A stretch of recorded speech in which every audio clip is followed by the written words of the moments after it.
And we are back on the Zero Hour. I'm your host, Richard RJ Eskow. Joining us next to discuss two extremely important world situations is Trita Parsi. Trita Parsi is the Executive Vice President of the Quincy Institute for Responsible Statecraft. He also is responsible for a program there entitled Ending Endless War, which one must say, pronounced with great care. And he's the author of a number of distinguished books and as well of awards. Has a great background we don't have time to completely go into. And lastly, he is fluent in Persian, English, and Swedish. So first of all, Trita Parsi, tack så mycket for coming on the program. Thank you. Tack så mycket. Now, there were two things you've been writing about recently and talking about recently that I very much wanted to touch on with you. One is the situation with Saudi Arabia and the United States. The second is, of course, the ongoing difficulty or uprisings. I don't know if difficulty is the right word, in Iran. And you are an area expert in Iran as well as the Middle East. So, but let's start, if we can, with Saudi Arabia. You've been writing and talking about, among other things, the hostile act, as it's been called, Saudi Arabia's oil price hike and the OPEC oil price hike.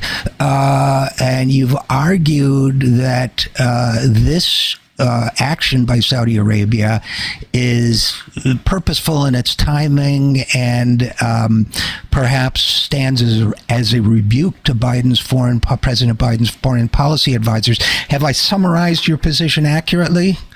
I think so. What we have... Sorry, go ahead. Go ahead. What we have seen is that the president was extremely reluctant to go on the trip this past July or June to Saudi Arabia. It was actually a concerted effort by some of his key advisors to slowly but surely convince him that this was, in their view, a geostrategic necessity, even though it violated American values. We have now clearly seen that not only was it a geostrategic necessity, it was not, but also it has backfired. And why has it backfired? President after president, it seems, has gone, forgive this characterization, but in my view, hat in hand to the Saudis. And I don't recall any occasion where there has been such a direct, it seems like an affront to Biden. It seems like an October surprise, it's been called, to raise oil prices just before the midterm elections, elections that are hinging to a large extent on the economy. I don't recall any other instance where a president has been rebuffed so strongly by the Saudis. Is my memory failing me? No, I think you're quite correct. I think we are seeing a different attitude in Saudi Arabia with the new crown prince, which is much more aggressive, sees a value in poking its finger in the eye of the United States. The Saudis have been pursuing very problematic policies for quite some time. Their support for extremism, support for Al-Qaeda, and money that has been going to these type of terrorist organizations, as well as the destabilizing activities that are engaged in the Middle East. Of course, the most important right now being the war in Yemen. But there was always this effort of trying to minimize the pushback from the United States, certainly not try to do things in a manner that would deliberately anger the United States. What we see with this price cut, the manner it was done, and the timing, first of all, just weeks before the midterms. Second, at first they had said they might do a price hike, production cut. Then they said that it would be a 1 million barrels a day. Now they cut it down 2 million, almost deliberately shocking the system, coming in with a much larger number than they had earlier talked about. All of that, it seems to suggest that this was done specifically to harm Biden. And now, why would they want to do that? I think it's very clear. They much prefer Donald Trump. He was the most deferential American president to the Saudis, and that's quite an achievement, I have to say, because it's not as if other presidents have not been particularly deferential, but no one went as far as Trump. And this is where it's difficult to understand the calculation of Biden's policy advisors. It was always clear that whatever Biden would do, he would never be able to convince MBS not to do his utmost to give power back to the Trump administration by manipulating oil prices. It's just very difficult to imagine anything that could be done, short of perhaps a formal security pact between the Saudis and the United States, meaning that the United States would send American men and women to die for the Kingdom of Saudi Arabia. Now, for good reasons, President Biden did not seriously entertain that idea. But short of that, it's really difficult to see how the White House expected that the MBS would not betray any agreement he made with the United States or with Biden and try to do his utmost to help Donald Trump come back to power. Here's the part I'm struggling with, Trita Parsi. That makes perfect sense to me. In other words, we're seeing an instance of what amounts to political interference. That seems to me, first of all, what you're describing is a pointed gesture of, among other things. I mean, they may also have economic reasons. I don't know, but a partisan motivation behind this. But whatever happens in the midterm elections, Biden will still be president for at least 2 more years, so presumably. And if that, certainly a Democrat will be.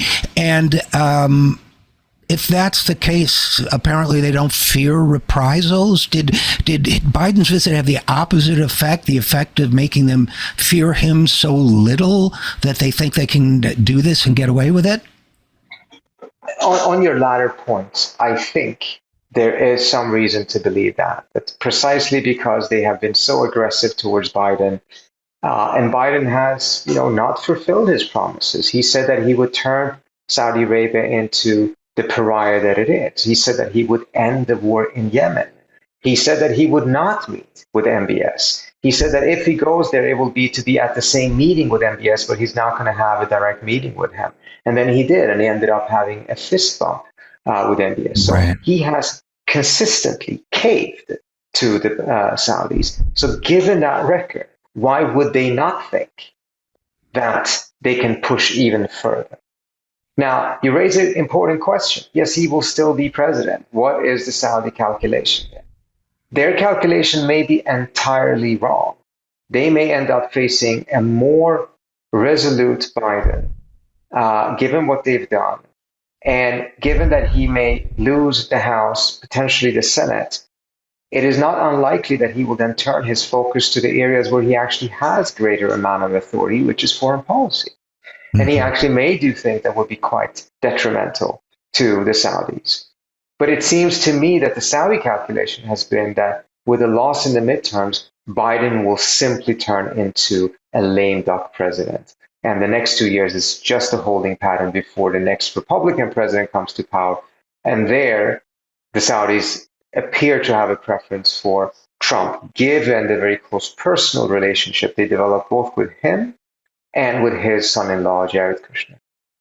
And I wanted to ask you a bit about Donald Trump. In 2017, I published a leaked audio tape that was given to me by a source of Donald Trump at a fundraiser, where one of the things that struck me about it, and it never got picked up, was that he made quite a few comments involving Saudi Arabia's conflict with Qatar. He complimented the Saudi king. He said he attacked Qatar for its hundreds of millions of dollars, quote unquote, supporting quote unquote radical Islamic terrorism. A quote from the tape: "We've always pronounced it Qatar. It's Qatar they prefer. I prefer. They don't fund terrorists." What struck me about that was how very odd it was for a Republican president in a private setting to get so involved in a regional dispute between two countries that one would think the United States would want to, remain fairly neutral about it. And it made me wonder whether there weren't, how should I put this, extra political ties between Trump and Saudi Arabia, whether business ties or whatever. But it strikes me that the Republicans in general might be friendlier to Saudi Arabia than than Biden might be, or Democrats might be, but that Trump in particular has a curiously close attachment to Saudi Arabia. Am I wrong in that perception? I think you're quite correct in that perception, and I don't think it's necessarily because of a pre-existing relationship. I think it's a combination of Trump being very eager to be transactional, and that he was almost with all of his foreign relations, but also, frankly, how susceptible he was to manipulation. The fact that he was using such clear Saudi and Emirati talking points against Qatar, another partner of the United States, certainly has some problematic foreign policy engagements as well. But this is also where the U.S. has one of its biggest bases in the Middle East. And when he came out and tweeted against Qatar and essentially took Saudi's side when they imposed that blockade, there was an uproar inside the U.S. bureaucracy because it was just so clear Trump had no idea about the implications and the extent of the U.S.'s own relationship with Qatar. So if you're sitting in Saudi Arabia and you like to have an easily manipulated American president, then yeah, you're not going to get someone much better than Trump. And again, this is why it's so difficult to understand why the White House thought that they could change MBS's calculation by being nice to him. Doesn't matter how nice you were to him. You could never beat Trump at that game. Understood. And Trita Parsi, we also, you mentioned briefly, but it's important to emphasize the war on Yemen that's currently underway, which the UN Secretary General has described in the most graphic terms as, I think he said, the greatest humanitarian crisis of the time about a year or 2 years ago. Devastating. I won't go through the statistics again, but absolutely devastating. My understanding is that remains, the U.S., which has been supporting that logistically, that's remained a sensitive point as Biden tries to do something to unwind the intensity of our military involvement in that. But it could be that I'm out of date or off base in my knowledge, so maybe you can fill us in. Sorry, I didn't quite understand the question. Could you repeat that part? Well, for a long time, the United States was helping the Saudis conduct a war in Yemen. Mm-hmm. And my understanding, but correct me if I'm wrong, is that Biden has been trying to step back from that, and that may be another point of sensitivity between the two countries. Biden certainly said that war needs to end. In February, both during the campaign and in February 2021, he very firmly said this war needs to end. To end it, it's actually not that difficult. The U.S. simply needs to stop providing support for Saudi Arabia. The Saudi Air Force would be grounded within a week or two if the U.S. stopped providing that support for it. Instead, what Biden did is that he said that we no longer are going to provide export of offensive weapons to the Saudis. That is a distinction that is questioned in certain quarters because many of the different weapons that you could call defensive will nevertheless allow the Saudis to engage in offensive warfare while being protected at home. So it's a distinction that is perhaps a bit academic. So already there you saw that Biden stopped short of what he pledged that he would do. Then perhaps most importantly, under Biden, the United States has continued to give support for the Saudi blockade of Yemen. This is the key reason as to why there's been such a humanitarian disaster in Yemen. And instead have sought a truce in which the Saudis would come in from a position of strength. And that meant, incidentally, that during Biden's term, there were periods in which the Saudis heavily intensified their bombardment of Yemen, again, with no objection from the Biden administration.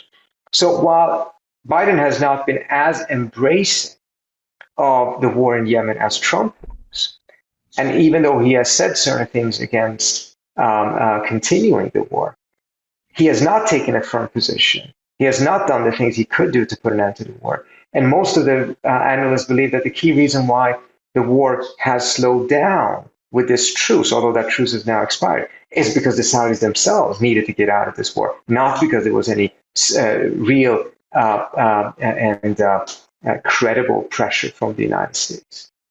Well, that seems to me, and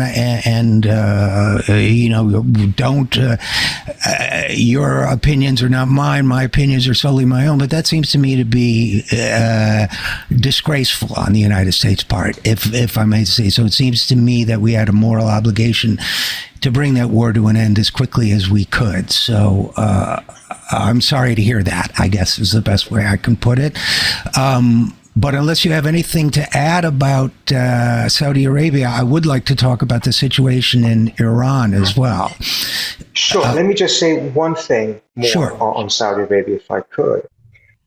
We have to recognize and remember that at the end of the day, this is not a new phenomenon in which the Saudis are actually engaging in activities that are really detrimental to U.S. interests. Whether this time around it will be different, mindful of the fact that they have directly and appears deliberately insulted an American president, remains to be seen. But we have to understand that this has been a highly unhealthy relationship for more than 2-3 decades now. And if there is an opportunity to rebalance it, set it straight, not having a negative relationship with Saudi Arabia, it's an important country, but to set it straight, that really should be taken, because it really undermines the U.S.'s own interests. It also undermines the U.S.'s own credibility. We are talking about the tremendous horrors and illegality of Russia's invasion of Ukraine. But the Saudis have been doing this with our help in Yemen for more than 7 years. Some degree of consistency will give us a significant increase in our credibility when we talk about these different issues. Thank you for that. And let's switch now, if we may, to Iran. And as virtually everyone listening to us knows, the young woman Mahsa Amini died in the custody of Iran's so-called morality police, because I guess they felt she was not adhering to the Islamic dress code as defined in that country. And there have been demonstrations and uprisings ever since, which you've been following.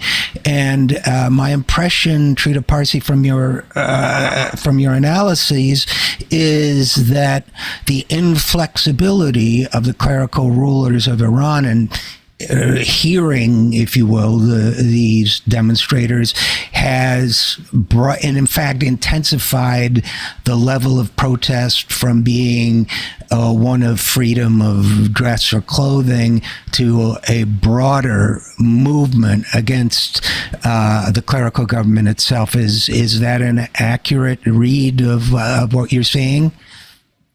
Yes, I think, we have to understand these protests not just in the now, but in the context of years and years and years of first repression of the Iranian people, but also efforts for change from within that increasingly, particularly young people in Iran, have lost faith in.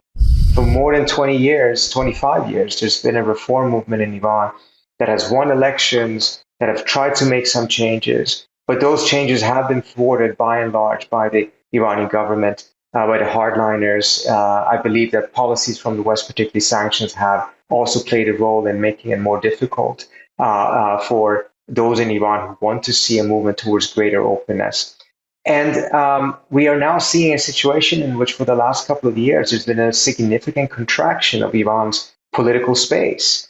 And as a result, people are no longer having the faith or belief in the idea that it can be reformed from within, at least young people and certainly the people that are out there protesting. But I would say it's clear trends that outside of that, you see a significant loss of credibility for that line of thinking because of its track record. And this leads to a situation in which when people are faced with this type of horrific repression and completely unwarranted deaths at the hand of the morality police, not only do they go out and protest, but the protests very quickly, not almost immediately, are targeting the entire system, the structures of the system, the regime as a whole, rather than just calling for reforms within that system. And I think one should keep in mind, it's not that the reform idea necessarily ever was an attractive idea because people thought, well, this is going to be really good. It's because it was the least bad option, because Iran has had an experience, actually 2 revolutions in 1 century. And particularly the last one was very clear that they ended up replacing one dictatorship with another dictatorship. The benefit, if it could work, of reform was that it would be a gradual but more controlled process that would ensure that it wouldn't be changed for the sake of change. It would be changed towards something much better. But again, if it doesn't work, or if people are perceiving it as not working, then it's not surprising that they also lost faith in it. It seems to me that many Americans, I don't know if they understand this or not, but it seems to me, my impression at the time was that the revolution, the uprising against the Shah, although the Ayatollah Khomeini was the figurehead or symbol, that I think it was my sense that a lot of people fighting to overthrow the Shah were not anticipating a clerical government, that they were anticipating some sort of more progressive, democratic style government. Perhaps Khomeini would have a symbolic role or something. And it seems to me that even some of the people who were religiously based, I recall Ali Shariati and others who tried to combine a religious outlook with some sort of secular progressivism. It seems to me that something happened along the line that turned this into a clerical state, and I don't know precisely what that was, but it seems to me that the attempts to liberalize it, that relatively liberal presidents were elected, Rouhani being one of them, and did an agreement with us. We broke that agreement, and that seemed to suggest to people that progressive reform didn't work. Is that what you're saying? Yes. Again, it's not just 1 or 2 presidents. It's a process of 20 years. I mean, people look back at the years at the Khatami years between 1997 and 2004 and see that almost as a golden age, because Iran was actually more free. There was more optimism back then than there is now. The political space in Iran has contracted tremendously since then. Khatami himself, who was a 2-term president, you cannot have pictures of him in Iranian newspapers. You cannot quote him in Iranian newspapers. And as a sign of the loss of faith in this process, we saw an extremely low, below 50% voter participation rate in the 2021 elections. I think actually it was around 42%, if I'm not mistaken, whereas it was over 70% in 2017, when there was still faith that the JCPA would work, that the reform process would be able to carry on. So we've seen a very sharp shift against this. And again, I think the role, one can ask a counterfactual, had Trump not left the JCPOA, had Iran's economy continued to grow, had the reformist argument that Iran's problems actually can be resolved if Iran first finds a compromise with the United States, if Iran compromises and the United States compromises, if that idea still had credibility, which it doesn't have any longer. We saw that very clearly in the 2021 elections, because the argument was the reformists trusted the United States. And it's not just Trump that left the agreement. Biden also did not come back to the agreement. He still hasn't. That's not to say that it's all the U.S.'s fault at this point, but Biden had an opportunity early on in his presidency to just through an executive order return to the agreement, and he chose not to. Instead, he chose to consult with the Saudis and the Israelis and the Emiratis before he made his first move, and that took more than 10 weeks. So it really discredited that argument tremendously. And as a result, the few options people feel that they have left is to take it to the streets. But that starts to then increasingly look like what happened in 1978, with one very significant difference, which is in the revolution of the 1970s, there were clear leaders, not just one, but there were clear leaders and organization. That appears not to exist right now. Perhaps it will emerge, but it does not appear to exist right now. Well, and I'm sure that U.S. sanctions, which I understand have had a pretty devastating effect, play a big part in that. But it creates, from the point of view of the United States, and I'm sorry to be U.S.-centric, but of course we're talking in the United States, and U.S. policy is a big factor here.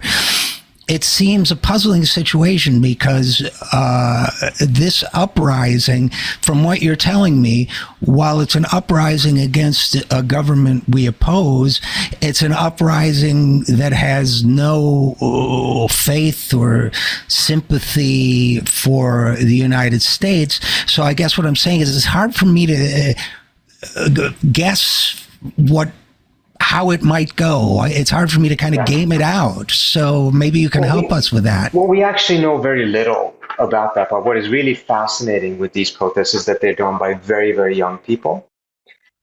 These are people who were no more than 8 or 9 years old back in 2009, when the biggest protest in Iran took place with more than 2-3 million people out on the streets.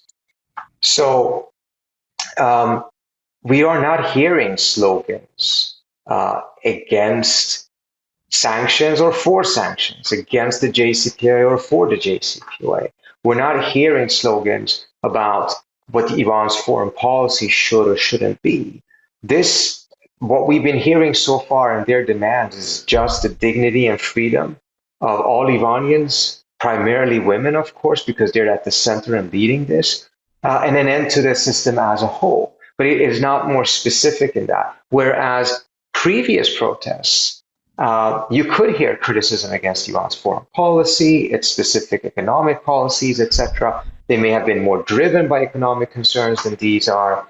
But these are very different because they're very young and not politicized in that sense, and much more focused on getting rid of the regime and the dignity and the freedom of the people as a whole.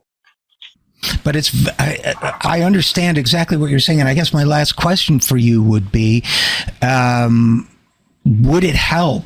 Is there anything that a well-informed United States might be able to do to help this situation, lifting the sanctions, re-entering, or is the agreement, or is it too late for that now? And is this begun a momentum of its own and we just have to see where it goes?